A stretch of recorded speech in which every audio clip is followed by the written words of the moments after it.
BX1 +. L'édito Fabrice Grosfinet.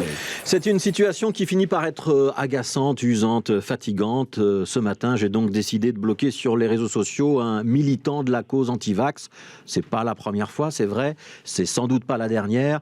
Mais je bloque quand même assez rarement les gens. De manière générale, je le fais quand on m'insulte, quand on me menace, quand on est grossier, qu'on essaye d'attenter à mon honneur professionnel, par exemple, en assénant de fausses affirmations. Ce matin, l'internaute en question a trouvé intéressant de répondre Heil Pfizer à plusieurs reprises aux arguments que je lui exposais.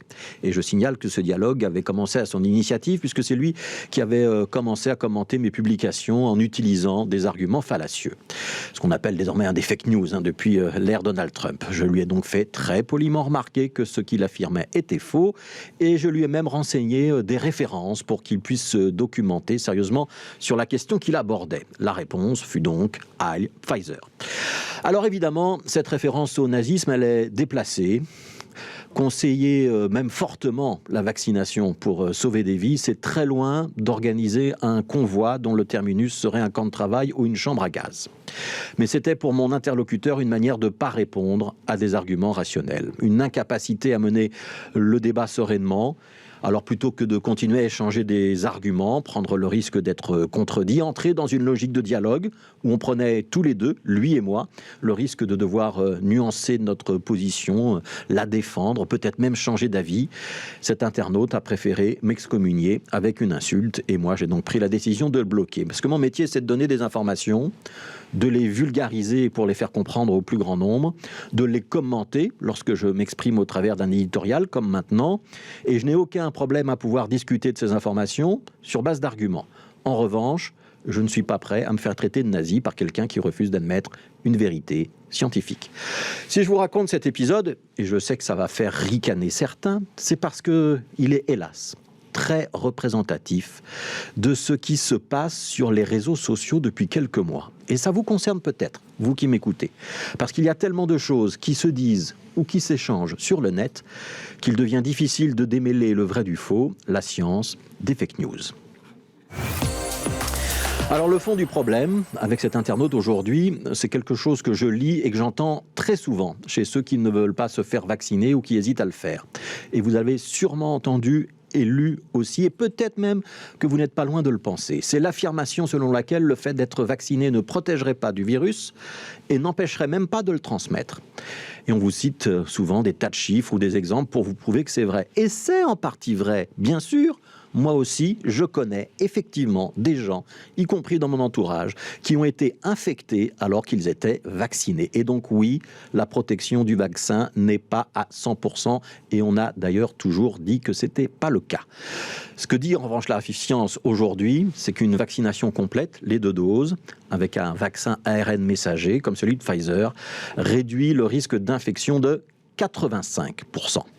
Si on regarde aujourd'hui qui se retrouve à l'hôpital, à Bruxelles, en Belgique, il y a 5 fois plus de non-vaccinés que de personnes qui ont eu les 2 vaccins. Ça commence d'ailleurs à énerver fortement le personnel de ces hôpitaux qui ne ménagent pas leur effort pour sauver des personnes qui ont refusé le vaccin par pure idéologie. Alors en ce qui concerne le fait de transmettre le virus à une autre personne, donc la contagion, et c'est vrai, là aussi, la vaccination n'élimine pas le risque, elle le réduit de 52 à 62% d'après les études. Ça veut dire qu'une fois vacciné, vous êtes 2 fois moins transmetteur que quelqu'un qui ne l'est pas. Ça, c'est la science. Des études internationales menées par des scientifiques qui ne travaillent pas pour les laboratoires pharmaceutiques, qui l'établissent donc chiffres à la pluie, et toutes les études vont dans le même sens. Alors on peut ne pas vouloir y croire, mais c'est de la croyance.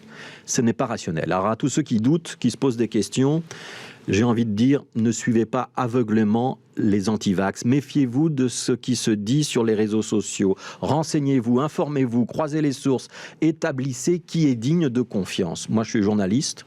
Je m'efforce de suivre une déontologie professionnelle qui m'impose de m'informer auprès de sources compétentes et crédibles et d'avoir plusieurs sources avant de répercuter auprès de vous une information, quel que soit le domaine dont on parle.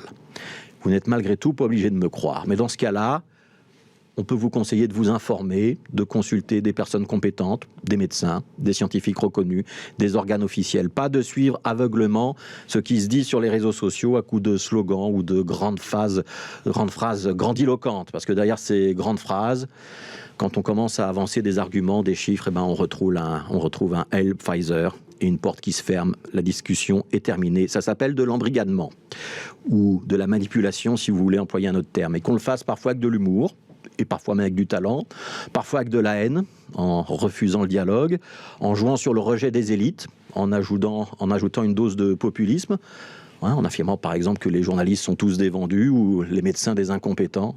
Ça reste de la manipulation. On vous souhaite juste d'avoir le minimum d'esprit critique qui vous permettra d'y échapper.